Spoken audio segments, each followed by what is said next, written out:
பொன்மனச்செம்மல் புரட்சி தலைவர் எம்ஜிஆர் அவர்களையும் இதேதையும் புரட்சி தலைவி அம்மா அவர்களையும் வணங்கி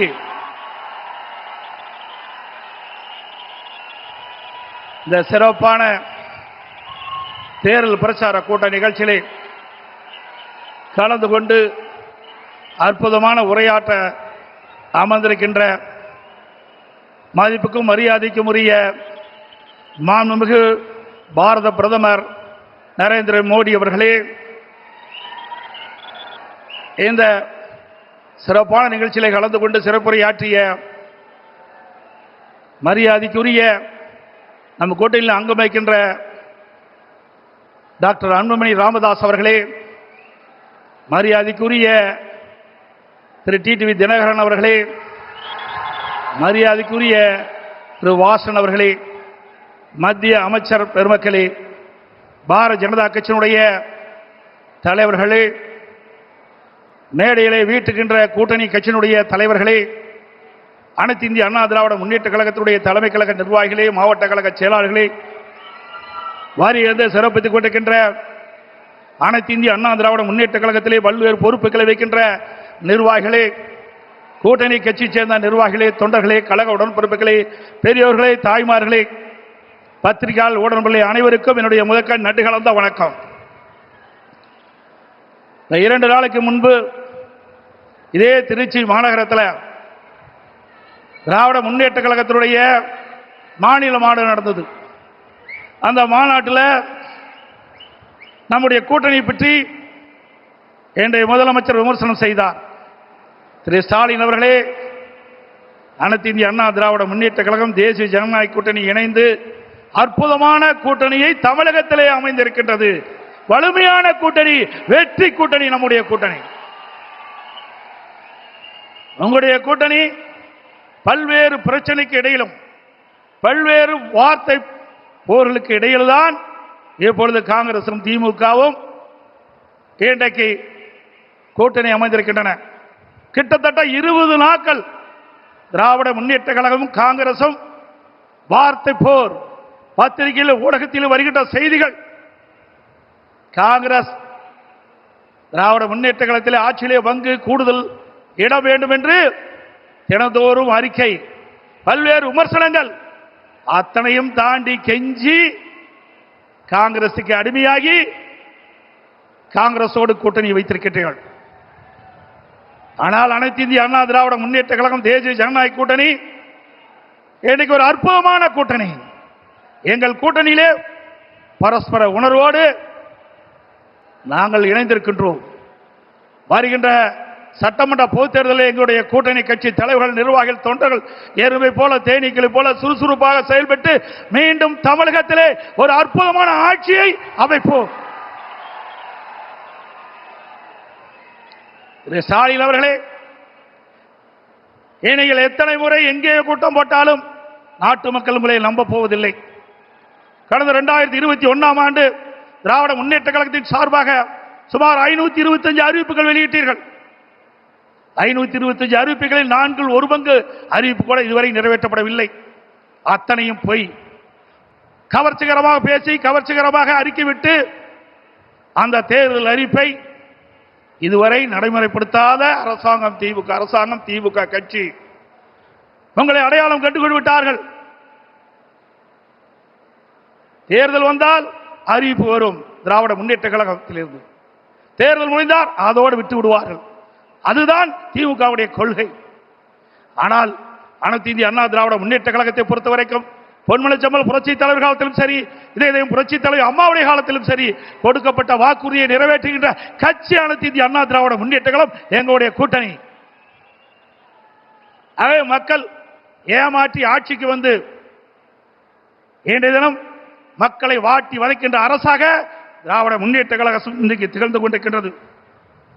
எனக்கு முன்னாலே பேசிகள் சொன்னதை போல தமிழ்நாட்டுக்கும் என்டிஏவுக்கும் தான் போட்டி என்று சொல்கிறார்.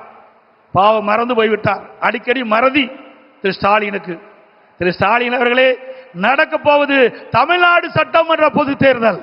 தமிழகத்தில் யார் ஆட்சிக்கு வர வேண்டும், யார் ஆட்சிக்கு வரக்கூடாது என்று மக்கள் முடிவு செய்கிற தேர்தல் இந்த தேர்தல். ஆகவே மக்கள் முடிவு செய்து விட்டார்கள். அதனால்தான் எங்களை பற்றி விமர்சனம் செய்ய உங்களால் முடியவில்லை.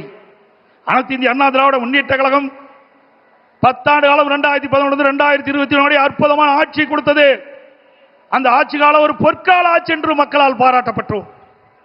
இன்றைக்கு விவசாயிகளாட்டும், தொழிலாளர்களாட்டும், இன்றைக்கு அரசு ஊழியர்களாட்டும் அத்தனை பேர்களுக்கும் அனைத்து கிடைக்கப்பட்ட ஒரே அரசாங்கமாக அனைத்து இந்திய அண்ணா திராவிட முன்னேற்ற கழக அரசாங்கம் திகழ்ந்து என்பதை நேரத்தில் தெரிவிக்க விரும்புகின்றேன்.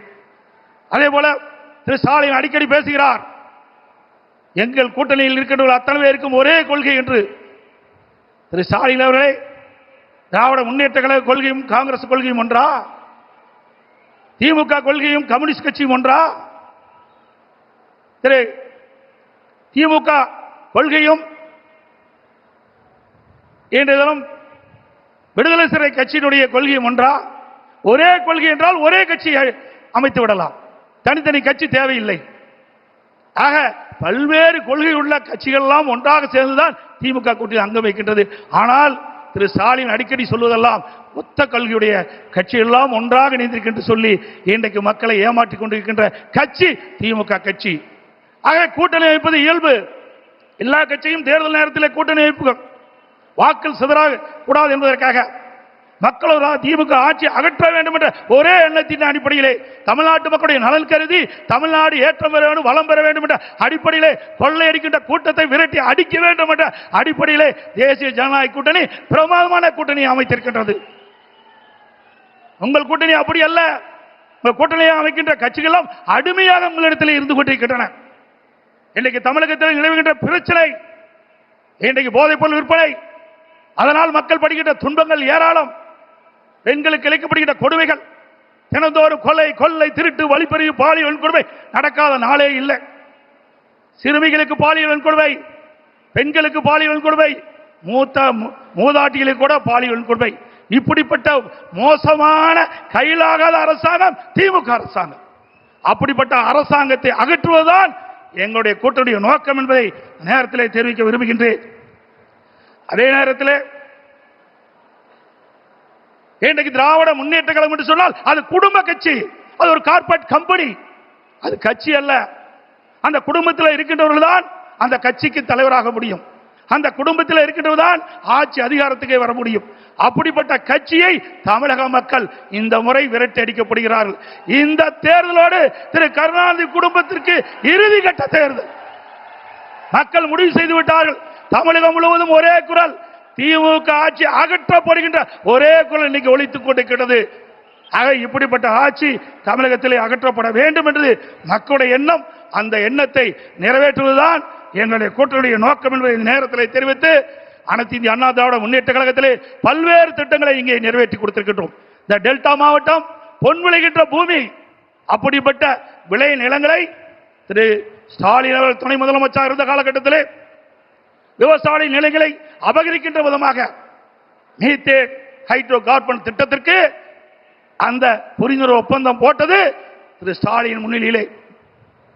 விவசாயிகள் பாதிக்கப்படக்கூடாது என்பதற்காக அம்மாவுடைய அரசாங்கம் விவசாய கோரிக்கை ஏற்று மத்திய அரசோடு தொடர்பு கொண்டு அந்த விளைநிலங்களை பாதுகாக்கின்ற விதமாக பாதுகாக்கப்பட்ட வேளாண் மண்டலத்தை கொண்டு வந்து விவசாயிகளை பாதுகாத்த அரசாங்கம் அண்ணா திமுக அரசாங்கம்.